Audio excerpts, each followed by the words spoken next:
આરોપી જો પકડાયા તેના આરોપી જે શું કર્યું? ગુજરાત રાજ્યના સીઆઈડી ક્રાઇમ દ્વારા કેટલાક શંકાસ્પદ બેંક વ્યવહાર હોય એ બાબતે મ્યુલ એકાઉન્ટ જેને કહેવાય એની વિગત જે તે જિલ્લાને આપવામાં આવતી હોય છે. આવા એક મ્યુલ એકાઉન્ટની વિગત સીઆઈડી ક્રાઇમ દ્વારા નડિયાદને આપવામાં આવી હતી.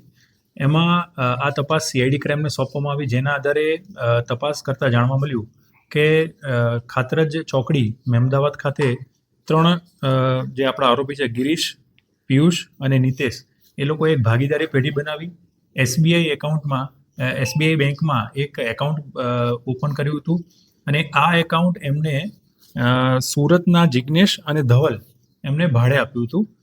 આ જે એકાઉન્ટ છે એસબીઆઈનું, એમાં 1 જુલાઈના રોજ 12 કરોડ કરતાં વધારેના અલગ અલગ વ્યવહારો થયા હતા અને સેમ ડે એ પૈસા એ બેનિફિશિયરી એકાઉન્ટમાં અલગ અલગ એકાઉન્ટમાં જતા રહેતા હતા.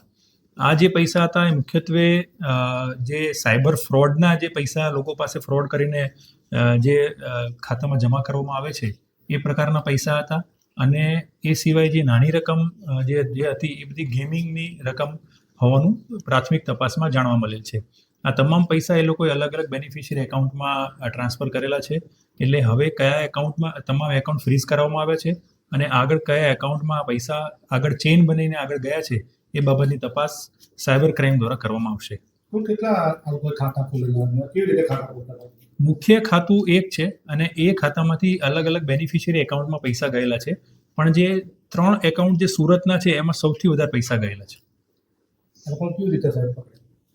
મેં આપને કહ્યું કે જે મ્યુલ એકાઉન્ટની એક વિગત સીઆઈડી ક્રાઇમ દ્વારા જે નોડલ એજન્સી એના દ્વારા આપવામાં આવતી હોય છે અને પછી એ બેંક એકાઉન્ટના જે વ્યવહાર છે એની તપાસ કરતા એ એબનોર્મલ વ્યવહાર દેખાઈ આવે છે અને પછી એ પ્રમાણે આગળની તપાસ કરવામાં આવતી હોય છે. કેટલા આરોપી છે, ક્યાંના છે? કુલ 5 આરોપી છે, જેમાં 3 તો ખેડા નડિયાદના છે અને બાકીના જે 2 આરોપી છે એ સુરતના છે. હવે આગળ એ પૈસા ક્યાં ગયા એ બાબતની તપાસ કરી અને આગળની તપાસ એમાં આગળ બીજા આરોપીઓ પકડવામાં આવશે.